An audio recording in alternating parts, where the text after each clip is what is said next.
जय हिंद दोस्तों, आप लोगों का स्वागत है एक जनरल कंपटीशन मस्ती में। आज आप लोगों का स्वागत है। आज हम आप लोगों का दोस्तों आपका यूट्यूब चैनल में आज एक सीरीज पहले से कर रहे थे दोस्तों, जिसमें हिस्ट्री का चैप्टर आज 3 जो एशियंट हिस्ट्री। एशियंट में क्या होता है? प्राचीन। हिस्ट्री को 3 भागों में एशियंट, मॉडर्न और मेडिवल 3 भागों में। तो इसमें हम एशियंट हिस्ट्री का चैप्टर आज 3 पढ़ा रहे हैं दोस्तों। चैप्टर कितना 3 है? खान सर का जो पॉकेट जीके इसी बुक का हम करा रहे हैं दोस्तों, जो शुरू से लास्ट तक जरूर बनिएगा। 1 शॉट रिवीजन, एक चैप्टर एक वीडियो में खत्म हो रहा है दोस्तों। एक सीट पक्का होगा जब तक शुरू से लास्ट तक नहीं देखिएगा तब, क्योंकि शुरू तो सब करते हैं दोस्तों, लेकिन लास्ट कोई ही नहीं करता है, और जो लास्ट करते हैं वही को एक सीट मिलता है दोस्तों। इसमें चैप्टर है दोस्तों ऐतिहासिक काल। चैप्टर 3 है दोस्तों, चैप्टर 3 है, जिससे देखिए पढ़ते हैं।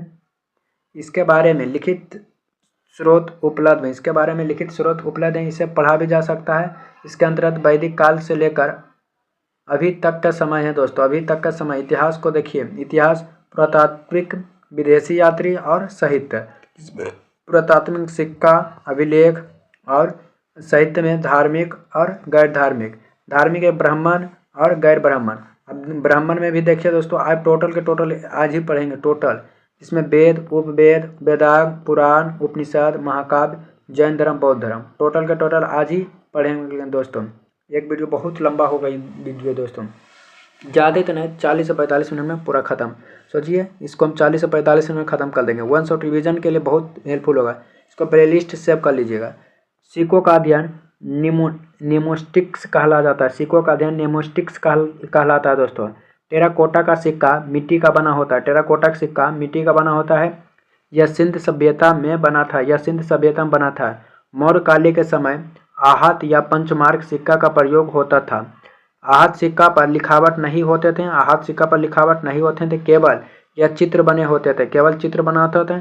यह पहला धातु यह पहला धातु का सिक्का था, यह पहला धातु का सिक्का था।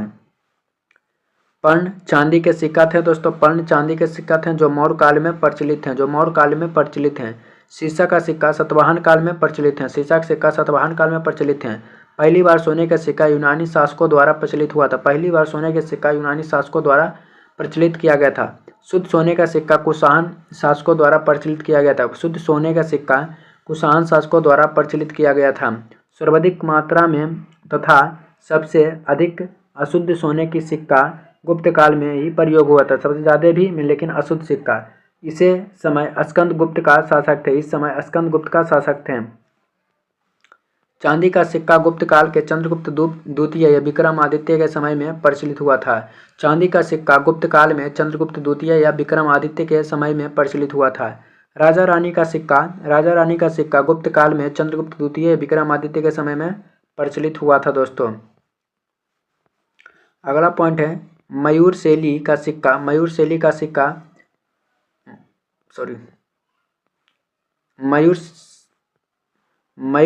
सिक्का गुप्त काल में समुद्रगुप्त के समय प्रयोग में लाया गया था। इस सिक्का का प्रचलन गुप्त काल में ही सर्वाधिक था दोस्तों। कौड़ी का प्रयोग गुप्त काल में ही हुआ था, कौड़ी का प्रयोग गुप्त काल में ही हुआ था। चमड़े का सिक्का हुमायूं के शासनकाल में शिहाबुद्दीन ने प्रारंभ किया था, शिहाबुद्दीन ने प्रारंभ किया था। चांदी के रुपया का प्रारंभ शेरशाह सूरी ने किया था, चांदी के रुपया का प्रयोग शेरशाह सूरी ने करवाया था दोस्तों। तांबे का दम का प्रारंभ शेरशाह सूरी ने करवाया था। सोने का असरफियों का प्रारंभ शेरशाह सूरी ने करवाया था दोस्तों। अभिलेख या एपिग्राफी, अभिलेख किसे पत्थरों पर खोदकर लिखकर उसे अभिलेख कहते हैं। जो पत्थरों पर लिखा जाता है दोस्तों खोदकर, या उसे एपिग्राफी या अभिलेख कहते हैं। विश्व में अभिलेख लिखने का प्रारंभ ईरान के शासक टेरियस ने किया था, ईरान के शासक टेरियस ने किया था, तथा भारत में लिखने का जनक अशोक को कहा जाता है, भारत में लिखने का जनक अशोक को कहा जाता है। पहला अभिलेख बोगजगोई में मिला, जो तुर्की के एशिया माइनर था। अभिलेखों का अध्ययन एपिग्राफी कहते हैं दोस्तों, अभिलेखों का अध्ययन एपिग्राफी कहा जाता है। अब देखिए अभिलेख के प्रकार दोस्तों, अभिलेख के प्रकार, अभिलेख 4 प्रकार के होते हैं दोस्तों। शिलालेख, स्तंभलेख, भित्तिलेख और गुफालेख दोस्तों। शिलालेख, स्तंभलेख, भित्तिलेख और गुफालेख छोटे पत्थरों पर लिखना शिलालेख कहलाता है। छोटे पत्थरों पर लिखना शिलालेख कहलाता है। सर्वाधिक प्रचलन शिलालेख का था दोस्तों। स्तंभ लेख जो दूर से आकर्षित कर देखते थे, स्तंभ लेख दूर से आकर्षित देखते थे, उसे स्तंभ लेख कहते हैं दोस्तों। स्तंभ के समान ऊंचे पत्थरों का लिखना स्तंभ लेख कहलाता है। प्रमुख अभिलेख हैं दोस्तों, कौन कौन है? हाथी गुम्फा अभिलेख उड़ीसा में दोस्तों, हाथी गुम्फा अभिलेख उड़ीसा में है। इसे कलिंग राजा खारवेल द्वारा लिखवाया गया था। इसमें कलिंग युद्ध की चर्चा, युद्ध के समय कलिंग के राजा नंदराज तथा गंगा वंश थे दोस्तों। योल अभिलेख, यूहोल अभिलेख जो राजस्थान में है, इसमें पुलिकेशन द्वितीय के हर्षवर्धन पर विजय की चर्चा की गई। इसकी रचना रवि कीर्ति ने की थी दोस्तों, इसकी रचना रवि कीर्ति ने की थी। जूनागढ़ अभिलेख जो गुजरात में है, इसमें दुर्दामन ने सुदर्शन झील का चर्चा की। उस झील को चंद्रगुप्त मौर्य ने बनवाया था। उस झील को चंद्रगुप्त मौर्य ने बनवाया था। प्रयाग अभिलेख जो इलाहाबाद में, इसमें समुद्रगुप्त ने अपनी विजय अभियान की चर्चा की। इसमें समुद्रगुप्त ने अपनी विजय अभियान की चर्चा की दोस्तों, जो इलाहाबाद में है। नासिक अभिलेख जो महाराष्ट्र में है, यह अभिलेख गौतमी बलश्री द्वारा लिखवाया गया था। इसमें सतवाहन कालीन घटनाओं का विवरण है दोस्तों। ग्वालियर अभिलेख जो मध्य प्रदेश में, यह अभिलेख राजा भोज प्रतिहार के समय में बाल आदित्य द्वारा लिखाया गया था। इसमें गुर्जर प्रतिहार शासकों के विषय की जानकारी मिलता है दोस्तों। मंदसौर अभिलेख जो मध्य प्रदेश में है, यह अभिलेख मालवा नरेश यशवर्मन के समय में बसूल द्वारा लिखा गया था। इसमें सैनिक उपलब्धियों का वर्णन मिलता है। देवपाड़ा अभिलेख जो पश्चिम बंगाल, यह अभिलेख बंगाल शासक विजय सेन द्वारा लिखवाया गया था। इसमें राजवंश के शासन की महत्वपूर्ण घटनाओं का वर्णन मिलता है दोस्तों। अब स्तंभ लेख दोस्तों, स्तंभ लेख या स्तंभ के समान ऊंचे होते हैं, या स्तंभ के समान ऊंचे होते हैं। हेलियोडोटस जो मध्य प्रदेश, इसमें भागभद्रा ने भागवत धर्म का जानकारी दी। चंद्रगुप्त विक्रमादित्य की महरौली में स्थित स्तंभ लेख लोहे का है, जिसमें अभी तक जंग नहीं लगा दोस्तों, नहीं लगा है। विदेशी यात्रियों द्वारा भारत का वर्णन, हेरोडोटस ने हिस्ट्रिका किया था। Megasthenes Indica Periplus of the Erythraean Sea अज्ञात हैं दोस्तों। Ptolemy geographic, Pliny natural history, Alberuni किताबुल हिंद या तहकीक हिंद, Marco Polo the book of the Marco Polo. Fahien दोस्तों सियुकी चंद्रगुप्त द्वितीय के शासनकाल में, फोयुकी और हेनसंग सियुकी हर्षवर्धन, तारानाथ तयंगर दोस्तों। फाहियान 399 ईस्वी में फोयुकी पुस्तक यह चंद्रगुप्त द्वितीय या विक्रमादित्य के दरबार में आया था। इसमें उस समय भवन या कौड़ी की चर्चा की थी। संयुक्त ने दोस्तों 508 ईस्वी में चीन अपने 3 वर्ष की यात्रा बौद्ध धर्म की प्राप्तियों एकत्रित किया था दोस्तों। हेनसंग 629 ईस्वी में सियुकी के हर्षवर्धन के दरबार में आया था। इसने नालंदा विश्वविद्यालय का अध्ययन किया तथा अध्यापक दोनों किया। इसे यात्रियों का राजकुमार कहते हैं। इत्सिंग 673 ईस्वी में यह चीनी यात्री थे। यह त्रिपिटिका की 400 प्रांतीय फोटोकॉपी अपने साथ चीन लेकर गया था दोस्तों। इवान तूता यह मोरक्को के रहने वाले थे। ये 7000 किलोमीटर की यात्रा करके मोहम्मद बिन तुगलक के दरबार में आया। इसका पुस्तक रेहेल थी दोस्तों। इवान तूता की पुस्तक रेहेल। अबुल रजक यह फारस के रहने वाले था। यह विजयनगर साम्राज्य में आया था। इसकी पुस्तक मताल ए सहीन है। यह कृष्णदेव राय के दरबार में आया था। दोस्तों। साहित्य स्रोत लिखित स्रोत को ही साहित्य स्रोत कहते हैं। प्राचीन इतिहास की जानकारी का सबसे बड़ा स्रोत है।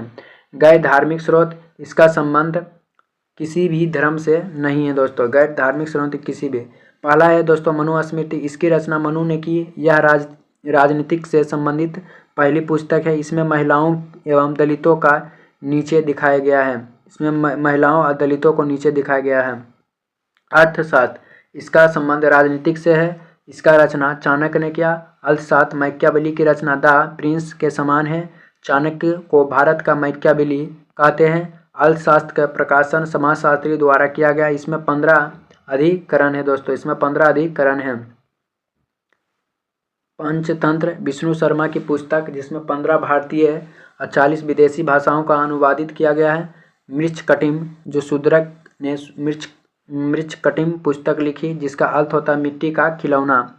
राजतरंगिणी, कल्हण की पुस्तक। राजतरंगिणी में कश्मीर का इतिहास है दोस्तों। कंदावरी या हर्षचरित, जो बनभट्ट के द्वारा है दोस्तों। धार्मिक स्रोत, वैसे पुस्तक जिसका संबंध किसी न किसी धर्म से रहता है उसे धार्मिक स्रोत कहते हैं। गैर ब्राह्मण, वैसे स्रोत जिसका संबंध हिंदू धर्म से नहीं रहता है, गैर ब्राह्मण कहते हैं। जैन साहित्य या प्राकृतिक भाषा में मिले हैं दोस्तों, या प्राकृतिक भाषा मिले, जिसे आगम कहते हैं दोस्तों। इसे क्या कहते हैं? आगम कहते हैं। उदाहरण में 12 अंग होते हैं, 12 उपअंग होते हैं, आचरण सूत्र होते हैं, भागवत सूत्र होते हैं, कल्प सूत्र होते हैं, अधिपुराण होते हैं दोस्तों। आचरण सूत्र, इसमें जैन भिक्षुओं के आचार नियमों या विधि के निषेध का विवरण है। भागवत सूत्र, इसमें महावीर की जीवन की चर्चा है दोस्तों। इसमें महावीर के जीवन की चर्चा है। न्याय धम्म सूत्र कहा जाता है, न्याय धम्म कहा जाता है दोस्तों। महावीर के शिक्षाओं का संग्रह न्यायाधीन सूत्र कहा जाता है। बौद्ध साहित्य, इन ग्रंथों का संबंध बौद्ध धर्म से है। इन ग्रंथों का संबंध बौद्ध धर्म से है। बौद्ध साहित्य वाली भाषा पाली थी, जिसमें जातक ग्रंथ का महात्मा बुद्ध की पूर्व जन्म 200 कहानियाँ थी दोस्तों। जातक ग्रंथ में महात्मा बुद्ध की पूर्व जन्म के 200 कहानियाँ थी। कितना कहानियाँ? 200 कहानियाँ थी दोस्तों। ललित विस्तार, ललित विस्तार में महात्मा बुद्ध की पूरी जीवनी है दोस्तों। ललित विस्तार में महात्मा बुद्ध की पूरी जीवनी है। अंगुत्तर निकाय में 16 महाजनपदों की चर्चा है। बौद्ध धर्म की सबसे पवित्र पुस्तक त्रिपिटक, जिसमें 3 पुस्तकों की समूह है, शुद्ध पिटक, विनय पिटक और अधम पिटक। शुद्ध पिटक किसे कहते हैं? यह सबसे बड़ा पिटक है। इसमें बौद्ध धर्म को इंसाइक्लोपीडिया कहते हैं दोस्तों। विनय पिटक सबसे छोटा पिटक है। इसमें बौद्ध धर्म का प्रवेश की चर्चा है। अभिधम पिटक, इसमें महात्मा बुद्ध को दार्शनिक विचार की चर्चा है। अब ब्राह्मण ग्रंथ, वैसा ग्रंथ जिसका संबंध हिंदू धर्म से है, उसे ब्राह्मण ग्रंथ कहते हैं। सभी ब्राह्मण ग्रंथ में सबसे विशाल शतपथ ब्राह्मण है दोस्तों। वैदिक काल में जो यव या गेहूं को गोधन तथा चावल का ब्राही कहा जाता है। अब दोस्तों वेद के बारे में, वेद का शाब्दिक अर्थ होता है ज्ञान होता है दोस्तों। वेद का शाब्दिक अर्थ क्या होता है? ज्ञान। जो सबसे प्रमुख ब्राह्मण वेद ग्रंथ है दोस्तों, सबसे प्रमुख ब्राह्मण ग्रंथ है।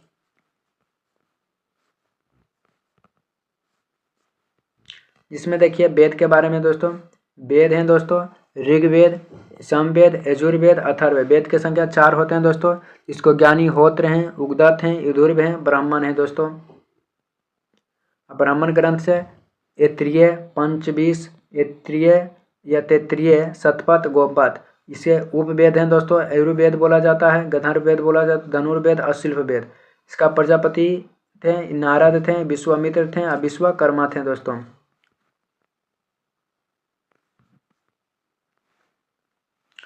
वेद या वेदों की रचना ईश्वर ने की थी। वेद और वेदों की रचना ईश्वर ने की थी। अतः यह वेदों को अपूर्व से कहा जाता। गुप्त काल में कृष्ण देवयानी वेदव्यास ने वेदों की संकलन किया थे दोस्तों। गुप्त काल में कृष्ण देवयानी व्यास ने वेदों की संकलन की थी। प्रारंभ में वेद की संख्या 3 थे। प्रारंभ में कितने? 3 थे, ऋग्वेद, सामवेद और यजुर्वेद। बाद में वेद की यात्रा कहा अथर्ववेद के बाद शामिल किया गया, इसीलिए वेदित्रियों में शामिल नहीं किया गया। वेदित्रियों को शामिल नहीं किया गया। अब देखिए दोस्तों ऋग्वेद पढ़ते हैं। ऋग्वेद इसका शाब्दिक अर्थ होता है मंत्र ऋचाओं का संग्रह होता है। इसमें 10 मंडल, 1028 सूक्त और 10,580 ऋचाएँ हैं दोस्तों। इसी ऋचाओं को अधिकतम के कारण इसे ऋग्वेद कहते हैं। सबसे प्राचीन और सबसे बड़ा वेद है दोस्तों। इसमें ज्ञात्री मंत्र की चर्चा है जो सूर्य भगवान को समर्पित है दोस्तों, सूर्य भगवान को भी समर्पित है। पहली बार शूद्र का प्रयोग ऋग्वेद में हुआ। पहली बार शूद्र का प्रयोग ऋग्वेद में हुआ। ऋग्वेद का पहला तथा 10वां मंडल बाद में लिखा गया है। ऋग्वेद का पहला और 10वां मंडल बाद में लिखा गया है, जबकि सबसे पहले 7वां मंडल लिखा गया दोस्तों। सबसे पहले 7वां मंडल लिखा गया था। 9वें मंडल में सोम देवता की चर्चा या जंगल का देवता थे दोस्तों। ऋग्वेद के 9वें मंडल सोम देवता की चर्चा यह जंगल के देवता थे दोस्तों। ऋग्वेद में ज्ञानी को होत्र कहते हैं। ऋग्वेद में ज्ञानी को क्या कहते हैं दोस्तों? होत्र कहते हैं। ऋग्वेद में ज्ञानी को क्या कहते हैं? होत्र कहते हैं दोस्तों।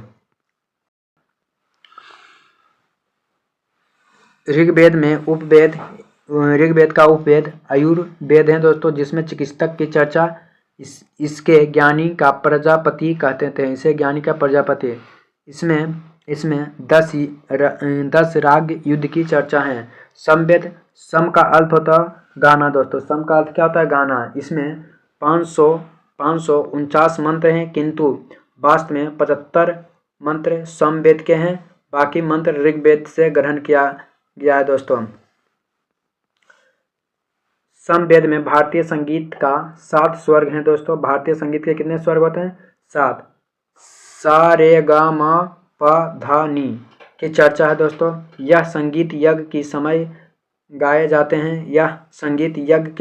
जाते हैं। समवेद के ज्ञानी का उद्गम कहते हैं दोस्तों। समवेद का उपवेद अथर्ववेद है दोस्तों। अथर्ववेद को ज्ञान को नारद कहते हैं दोस्तों। अथर्ववेद को ज्ञानी को नारद कहते हैं। भारतीय संगीत का जन्म समवेद को हुआ है दोस्तों। अब यजुर्वेद के बारे में पढ़ते हैं। इसमें 1990 मंत्र हैं। इसमें युद्ध और कर्मकांड की चर्चा है दोस्तों। इसमें युद्ध या कर्मकांड की चर्चा है। यह एकमात्र वेद है जो गद और पद दोनों में है दोस्तों। इसका 2 भाग बांटा गया है, वो कृष्ण यजुर्वेद, वो शुक्ल यजुर्वेद। कृष्ण यजुर्वेद को गद और शुक्ल यजुर्वेद को पद कहते हैं दोस्तों। इसकी ज्ञानी का यजुर्वेद कहते हैं।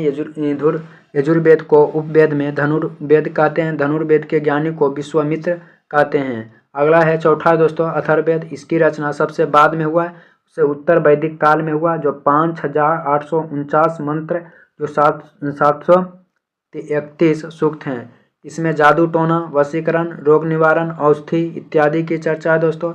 अथर्ववेद को उपवेद शिल्प वेद हैं दोस्तों। क्या है? शिल्प वेद हैं।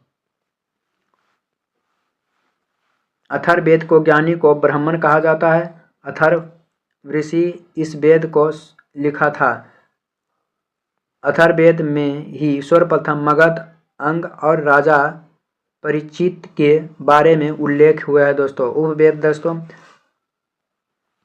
वेदों की अच्छी तरह से समझने के लिए उपवेद की रचना किया गया है। सभी वेद अपने में उपवेद हैं दोस्तों। यजुर्वेद ऋग्वेद का उपवेद, गंधर्ववेद समवेद का उपवेद, धनुर्वेद यजुर्वेद का उपवेद, शिल्पवेद अथर्ववेद का उपवेद। आरण्यक के बारे में पढ़ते हैं दोस्तों। वैसे पुस्तक जिसकी रचना मंगल में की गई है आरण्यक कहलाता है। इसकी संख्या 7 होते हैं दोस्तों, 7। अथर्ववेद को छोड़कर सभी पुस्तक आरण्य हैं दोस्तों। अथर्ववेद को छोड़कर अब वेदांग हैं दोस्तों। वेदों को भली भांति समझने के ही वेदांग की रचना की गई है। वेदांग की रचना 6 होते हैं। ब्याजो निशी कुछ कच। व्यास से हो जाएगा व्याकरण, व्याकरण ज्योतिष निरुक्तम छंद कल्प छंद। व्याकरण ज्योतिष निरुक्तम शिक्षा कल्प छंद। तो व्यास से हो जाएगा व्याकरण जो वेद का मुख है। ज्योतिष हो जाएगा खगोल विज्ञान जो वेदों की आँख है। निरुक्तम हो जाएगा निरुक्तम शास्त्र जो वेदों का कान है। शिक्षा हो जाएगा शिक्षा शास्त्र जो वेदों का मस्तिष्क या उच्चारण है। कल्प हो जाएगा कर्मकांड या प्रतिपादन। छंद हो जाएगा छंद और वेद मंत्रों का सही उच्चारण करना उस छंद कहते हैं। व्याकरण में पहली पुस्तक पाणिनि जो अष्टाध्याय के द्वारा लिखी गई है दोस्तों। व्याकरण की पहली पुस्तक जो पाणिनि के द्वारा लिखी गई जो अष्टाध्याय थे दोस्तों। ज्योतिष की सबसे बड़ी पुस्तक महाभाष्य है दोस्तों, महाभाष्य। ज्योतिष की सबसे बड़ी पुस्तक महाभाष्य है। क्या है? महाभाष्य है दोस्तों। निरुक्तम की रचना यश भाष्य महोदय ने किया, जिसका निर्वाचन होता है, अर्थात वैदिक शब्दों का अर्थ व्यवस्थित रूप से समझना ही निरुक्तम का प्रयोजन होता है। गौतम ऋषि ने कल्प की रचना किया है। गौतम ऋषि ने कल्प की रचना किया है। वेद वेदांग पढ़ने वालों अध्यापक को ही उप अध्याय कहते हैं। अब देखिए दोस्तों पुराण के बारे में। इसकी रचना महर्षि लोमहर्ष या उग्र सर्व ने किया। इसकी संख्या 18 होते हैं। यह पचमा वेद और वेदों को वेद कहते हैं, या पचमा वेद के वेदों का वेद कहते हैं। इसका प्राचीन राजवंशों की जानकारी मिलता है। स्त्री और शूद्र को इसे पढ़ने की अनुमति नहीं दी गई, किंतु इसे सुन सकते हैं दोस्तों। विष्णु पुराण दोस्तों, विष्णु पुराण, इसमें मौर्य वंश की जानकारी मिलती है दोस्तों। मत्स्य पुराण, इसमें सतवाहन वंश की जानकारी मिलती है। इसमें विष्णु भगवान के 10 अवतार की चर्चा की गई है। वायु पुराण, इसमें गुप्त वंश की जानकारी मिलती है। इसमें लिखा है कि समुद्रगुप्त का घोड़ा 3 समुद्र के पानी पीता था दोस्तों। उपनिषद का अर्थ क्या होता है? देखिए, इसका अर्थ होता है कि गुरु के समीप बैठकर ज्ञान प्राप्त करना, या ब्राह्मण के विरुद्ध राजपूत का एक प्रक्रिया मानी जाती थे। उपनिषद 108 होते हैं, किंतु 13 उपनिषद को ही मान्यता प्राप्त हुआ था। बृहद नारायण उपनिषद यह सबसे बड़ा और प्राचीन है दोस्तों। कठोपनिषद, इसमें यम और नचिकेता की चर्चा है। इसमें ऊ शब्द की महत्व दर्शाया जाता है। मुंडकोपनिषद में इसमें सत्य में दैती की चर्चा है। श्वेतंबर उपनिषद, श्वेत स्वरूप निषद, इसमें सत्यम शिवम सुंदरम की चर्चा है दोस्तों। जाबलो उपनिषद, इसमें ब्रह्मन विष्णु महेश, जाबलो उपनिषद में ब्रह्मा विष्णु महेश त्रिमूर्ति की चर्चा है। इसमें सर्वप्रथम 4 आश्रमों के बारे में इसे उपनिषद का किया गया है। अल्पोपनिषद, यह सबसे बाद ये उपनिषद, इसकी रचना अकवर्ण के साथ हुआ था। उपनिषद को मूलतः दर्शन पर आधारित हैं। यजुर्वेद का प्रमुख उपवेद कामोपनिषद, मैत्रेयी और स्वरम उपनिषद। समवेद का प्रमुख उपनिषद छांगो या जैमिनी है दोस्तों। अथर्ववेद का प्रमुख उपनिषद मुंडकोपनिषद, प्रश्नोपनिषद और मुंडकोयोपनिषद। प्रमुख साहित्य हैं दोस्तों। स्मृति साहित्य में प्राचीन राजवंशों की जानकारी मिलती है। स्मृति साहित्य की संख्या 36 होते हैं। विष्णु स्मृति, नारद स्मृति से गुप्त काल की जानकारी मिलता है। मनु स्मृति तथा यज्ञवल्क स्मृति से मौर्य काल की जानकारी मिलती है। यज्ञवल्क स्मृति से जुआ खेलने की उचित बताया गया है दोस्तों। मनु स्मृति धर्म शास्त्र कहते हैं कि ऊंची जाति के बेरियत दी गई है। दलित तथा महिलाओं को नीचे दिखाया गया है। इसमें विवाह के लिए पुरुष का आयु 25 वर्ष तथा लड़की की आयु 12 वर्ष बताया गया। इसमें विवाह के लिए पुरुष को 25 वर्ष और लड़की को 12 वर्ष बताया गया है। इसमें 8 प्रकार के विवाह की चर्चा है दोस्तों। संस्कार की संख्या 16 होते हैं। गर्भधान प्रथम संस्कार है दोस्तों। गर्भधान प्रथम संस्कार, सबसे प्रथम संस्कार गर्भधान दोस्तों। दाह संस्कार अंतिम संस्कार होता है, जो अंत्येष्टि कहते हैं दोस्तों। अंत्येष्टि। ऋण 3 प्रकार के होते हैं दोस्तों। ऋण कितने? 3 प्रकार के होते हैं। एगो देव ऋण, ऋषि ऋण, एगो पितृ ऋण।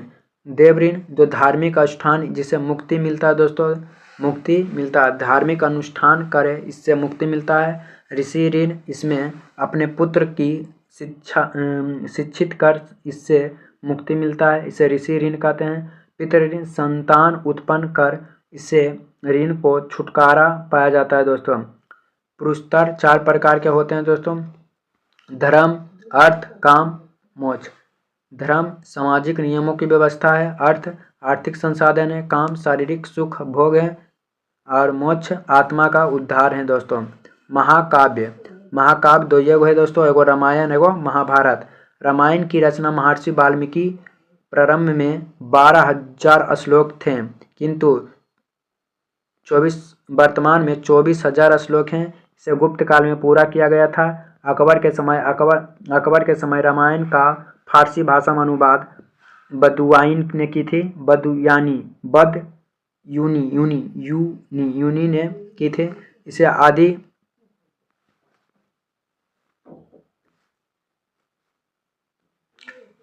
आदि कवि की संज्ञा भी दी गई दोस्तों। इसे आदि कवि की संज्ञा भी दी गई। रामायण महाकाव्य महाभारत की अपेक्षा अधिक ठोस है। महाभारत विश्व की सबसे बड़ी महाकाव्य है दोस्तों। इसकी रचना वेद व्यास ने की। इसकी प्रारंभिक नाम जय संहिता था। इसमें प्रारंभ 8800 श्लोक थे। 8800 श्लोक जो वर्तमान में 1,00,000 श्लोक हो गए हैं। अब इसे सतसहर्षि साहित्य में महाभारत कहते हैं। महाभारत को कथोप कथा के साथ उपदेश भी हैं। महाभारत का खंड का पर्व कहा जाता है। इसमें 18 वर्ष। इसमें सबसे महत्वपूर्ण पर्व भीष्म पर्व है दोस्तों, जिसमें अर्जुन तथा कृष्ण का वार्तालाप की चर्चा है। भीष्म पर्व का भागवत गीता या गीता कहा जाता है।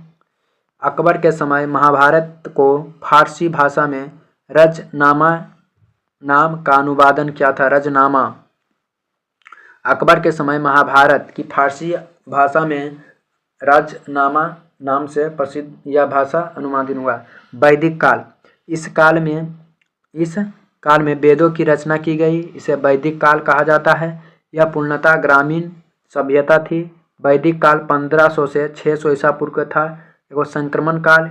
सिंधु सभ्यता का पतन 1750 ईस्वी तक हुआ। इसके बाद अगले 250 साल तक धीरे धीरे वैदिक सभ्यता का विकास प्रारंभ हुआ। इसे 250 साल का संक्रमण काल कहते हैं। वैदिक काल को 2 भागों में बांटा गया। एगो ऋग्वैदिक काल, एगो उत्तर वैदिक काल। ऋग्वैदिक काल 1500 से 1000, उत्तर वैदिक काल 1000 से 600 ईसा पूर्व तक दोस्तों। ऋग्वैदिक काल यह काल प्राचीन था। इस समय जाति का निर्धारण क्रम के आधार पर किया जाता था। यह काल 1500 से 1000 ईसा पूर्व तक चला। उत्तर वैदिक काल इसका विकास 1000 से 600 ईसा पूर्व तक चला। इस काल में जाति का निर्धारण वंश के आधार पर होने लगा। उत्तर वैदिक काल में लोहा के खोज हुआ। भारत में लोहे का प्रचलन पहली बार 1000 ईसा पूर्व में प्रारंभ हुआ था। वर्तमान में भारत में लोहे का पहला साक्ष्य अंतरिजी खेड़ा में देखने को मिला। वैदिक समाज का निर्माता आर्य थे दोस्तों। आर्य मध्य एशिया मैक्समूलर से आए थे जो भारत में आर्य मध्य एशिया या मैक्समूलर से आए थे और भारत में सप्तसैदा प्रदेश में 7 नदियों प्रदेश या पंजाब हरियाणा बसे थे। आर्यों भाषा संस्कृत थी जो देवताओं की भाषा था, जिसे कारण आर्यों को स्वयं श्रेष्ठ कहते थे जिन्होंने संस्कृत नहीं आती थी, अर्थात भारत में मूल निवासी का अनार्य या निम्न कहा जाता था। जिसको संस्कृत नहीं आता था उसे निम्न कहा जाता है। दक्षिण भारत का आर्योकरण अगस्त ऋषि ने किया था दोस्तों।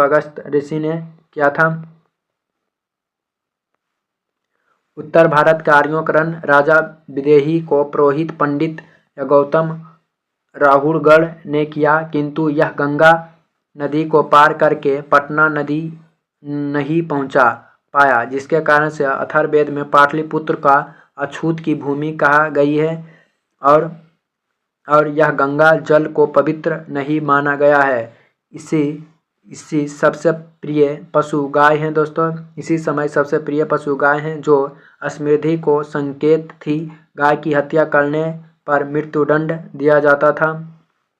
राजा का मुख्य कार्य गाय के लिए युद्ध करना गविष्ट कहते थे। उसी समय अर्थव्यवस्था का मुख्य आधार कृषि था दोस्तों। प्रोशनी नदी जो रावी के तट पर आर्य तथा अनार्य राजाओं के बीच युद्ध हुआ। इसी युद्ध में आर्य विजय हुए। इसी युद्ध के 10 राज्य की युद्ध भी कहते हैं। इसकी चर्चा ऋग्वेद के 7वें मंडल में मिलता है दोस्तों। आर्यों ने विजय होने के कारण इस क्षेत्र का नाम आर्यावर्त पड़ा। आर्यों का सबसे महान राजा भरत था, जिसके नाम पर आर्यवर्त का नाम भरत रखा गया था। आर्यवर्त के नाम पर ही भरत रखा गया था। वैदिक काल के वर्ण व्यवस्था: ब्राह्मण, क्षत्रिय, वैश्य, शूद्र। व्यापार दूसरे की नौकरी करते थे। वैश्य व्यापार करते थे, शूद्र दूसरे के यहाँ नौकरी करते थे। वैदिक काल में समाज को 4 भागों में बांटा गया है। वो ब्राह्मण या पूजा पाठ तथा शिक्षा दीक्षा का कार्य करते थे। इसकी संख्या सबसे कम थी दोस्तों, इसीलिए ब्राह्मण कहते थे। यह पूजा पाठ तथा शिक्षा दीक्षा की कार्य करते थे, इसकी संख्या सबसे कम थे। क्षत्रिय यह रक्षा का कार्य करते थे, अर्थात सैनिक होते थे, इसकी संख्या भी वैश्य से कम थी। वैश्य माने व्यापार, या व्यापार करते थे, इसकी संख्या शूद्र से कम थी। या दूसरे के यहाँ सेवा करते थे, अर्थात नौकरी करते थे, इसकी संख्या सर्वाधिक थी दोस्तों, शूद्र। वैदिक काल में सामाजिक जीवन: वैदिक काल में जीवन को 4 आश्रयों या अवस्था में बांटा गया। जन्म से 5 वर्ष की अवस्था को बाल्य अवस्था या शिशु अवस्था कहा जाता है। इसके बाद जीवन के 4 अवस्था प्रारंभ हुई है दोस्तों। अवस्था की संख्या 4। एवं ब्रह्मचार्य 5 से 25 वर्ष या विद्यार्थी अवस्था था। इसमें जंगल में गुरु से शिक्षा ली जाती थे। विद्यार्थी गुरु के साथ ही रहते थे दोस्तों। गृहस्थ जीवन 25 से 50 वर्ष, इसमें विवाह तथा पारिवारिक जीवन भी निर्वाह किया जाते थे। वानप्रस्थ 50 से 75 वर्ष, इसमें सामाजिक दायित्व का निर्वहन किया जाता था दोस्तों। सन्यासी 75 वर्ष, इसमें यह 75 वर्ष के बाद अवस्था थी जो धार्मिक क्रियाकलापों का क्या करते थे। वैदिक काल की नदियाँ दोस्तों: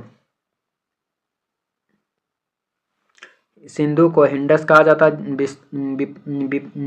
वित्साता को झेलम, सुसाता को स्वता, गोमती के गोमल, सदानीर के गंडक, विपाशा के व्यास, कुमो के कुरमुर, कुंभा के कुबुल, दुई दक्षिणी के घाघरा, प्रोशनी के रावी, सतुदड़ी के सतलज, ये प्राचीन नाम है, ये आधुनिक नाम है दोस्तों। अस्कनी के चिनाब, सुसोमा के सोहना, विपाशा के क्या व्यास। वैदिक साहित्य में सर्वाधिक चर्चा सिंधु नदी के हैं, क्योंकि सबसे प्राचीन नदी है दोस्तों। वैदिक काल की देवता दोस्तों इंद्र, यह सबसे महत्वपूर्ण थे। इसकी चर्चा 250 बार हुई। इन्हें युद्ध और वर्षा का देवता भी कहते हैं। इन्हें पुरंदर भी कहते हैं दोस्तों, इन्हें पुरंदर। अग्नि की चर्चा 200 बार हुई थी। वरुण की वायु का देवता है दोस्तों। सोम जंगल का देवता। मारुति तूफान का देवता। रौद्र यह सबसे क्रोध वाले देवता थे। इन्हें पशुओं का देवता कहते हैं। विष्णु संरक्षक या पालन करता देवता थे दोस्तों। पुषाण या पशुओं का देवता थे दोस्तों। गविष्ठ का अर्थ क्या होता है? गायों के लिए किया गया युद्ध दोस्तों गविष्ठ कहते थे। सीता का अर्थ होता है हल से जोते गए जमीन पर पड़ा निशान, इसे सीता कहते हैं। हल से जोते गई जमीन पर पड़ा निशान, इसे सीता कहते हैं।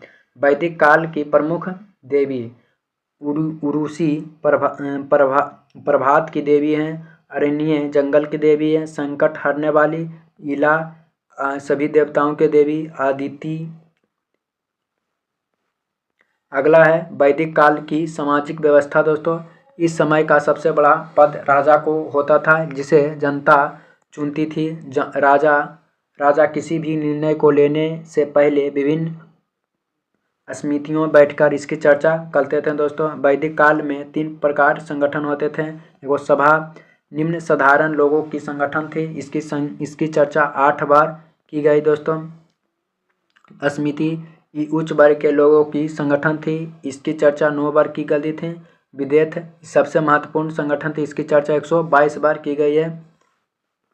सभी सभा और विदित के भागों लेने वाली अनुमति महिलाओं को भी थी दोस्तों। वैदिक समाज में सबसे छोटी इकाई गांव थी, जिसके मालिक कहते थे। सबसे बड़ी इकाई जन होते थे, जिसका मालिक राजन कहते थे दोस्तों। उत्तर वैदिक काल में लोहे की खोज का कारण कृषि तथा अर्थव्यवस्था तेजी से परिवर्तन होने लगा। समाज में धीरे धीरे ग्रामीण सभ्यता से नागरीय सभ्यता की ओर अग्रसर होने लगा। जन का आकार बढ़कर जनपद हो गया और यह जनपद आगे चलकर महाजनपद के रूप में ले लिया। महाजनपद काल सिंधु सभ्यता के बाद दूसरी सभ्यता थी दोस्तों। भारत में कुल 16 जनपद हुए, जिसकी चर्चा बौद्ध ग्रंथ अंगुत्तर निकाय में है। 16 जनपदों में सबसे समृद्ध तथा सबसे शक्तिशाली महाजनपद मगध था दोस्तों। वैदिक काल में कर को बाली कहते थे, जबकि देवताओं को खुश करने के लिए पशु को बलि दिया जाता था। इसी समय घड़ा, मनक और मृतभंड 4 प्रकार के होते थे। इसे धूसर मृतभंड, काला मृतभंड, लाल मृतभंड और मिश्रित मृतभंड दोस्तों। सर्वाधिक प्रचलन धूसर मृतभंड का था, जिस समय चित्र बनाने होते थे, जिसके कारण से इसे चित्रित धूसर मृतभंड भी कहते हैं। मिश्रित मृतभंड लाल और काला दोनों को मिश्रण होते थे दोस्तों। इस समय 3 प्रकार का यज्ञ प्रचलन हुआ था। अश्वमेध यज्ञ, इसमें घोड़े का यज्ञ करके छोड़ दिया जाता था। जहाँ तक घोड़ा जाता था वहाँ तक क्षेत्र राजा का ले लेते थे। घोड़ा को रोकने वाले व्यक्तियों को राजा ने युद्ध करना पड़ता था। मतलब जो घोड़ा रोकते थे। अश्वमेध यज्ञ, इसमें घोड़ा को यज्ञ करके छोड़ दिया जाता था। जहाँ तक घोड़ा जाता था वहाँ तक क्षेत्र राजा ले लेते थे। घोड़ा को रोकने वाले व्यक्ति को राजा से युद्ध करना पड़ता था। बताइए, कोई लड़ेगा? वाजपेय यज्ञ, यह राजा के शक्ति का प्रदर्शन के लिए होता था। इसमें रथों के रेस लगाई जाती थी। उसे वाजपेय राजसूय यज्ञ या राज्याभिषेक के समय इस यज्ञ को किया जाता था। उत्तर वैदिक काल में जब अति रांझीखेड़ी से लोहे की खोज हुई, जो उत्तर वैदिक काल की अर्थव्यवस्था पशुपालन की स्थान से कृषि पर आधारित है। वैदिक काल में षष्ठ दर्शन, ये सांख्य दर्शन किसने लिखा? इससे क्वेश्चन आता है दोस्तों एग्जाम में। सांख्य दर्शन किसने लिखा? तो कपिल। न्याय दर्शन गौतमी। योग दर्शन पतंजलि। वैशेषिक दर्शन कनद। उत्तर मीमांस बदरायन। पूर्व मीमांस जैमिनी। गौतम बुद्ध का अधिकतर उपदेश सांख्य दर्शन से लिया जाता है। सिंधु सभ्यता वैदिक सभ्यता में अंतर। सिंधु सभ्यता नगरीय थे, ये ग्रामीण थे। मृत शतपातक थे, पितृ शतमातक थे। सब प्रमुख पशु बैल थे, प्रमुख पशु गाय थे। नियोजन थे, सामाजिक नियोजन थे। युद्ध से पराजित नहीं थे या गाय के लिए युद्ध होते थे। कांसे की खोज हुई थी तो इसमें लोहा का खोज हुआ। इसमें कृषि और व्यापार दोनों, इसमें कृषि पशुपालन दोनों। शिव तथा मृत देवी की पूजा करते हैं, इसमें इंद्र देव की पूजा करते थे दोस्तों। अगला तो कुछ नहीं दोस्तों, 3 चैप्टर हो गया। 3 चैप्टर कर दिए। इसका प्ले लिस्ट में बता दिया। देखिए दोस्तों, इसका 2 प्ले लिस्ट बनाए पॉकेट जीके का। इसमें एक जीके का बना दिए, जिसमें एक जीएस के बना दिए। जीएस में फिजिक्स केमिस्ट्री बायोलॉजी एक वीडियो चलाया दोस्तों, एक चैप्टर के। जिसमें जीके में फिजिक्स केमिस्ट्री हिस्ट्री ज्योग्राफी और पॉलिटी और हिस्ट्री भी डाल रहे हैं दोस्तों। पॉलिटी भी 5 से 6 चैप्टर हो गया। हिस्ट्री भी शायद 3रा चैप्टर हो गया। आप लोग ज़रूर देखिएगा। आप लोग का दिन शुभ हो दोस्तों। चैनल को नए हो तो सब्सक्राइब करें, वीडियो को शेयर करें और दूसरों तक भी भेजें दोस्तों।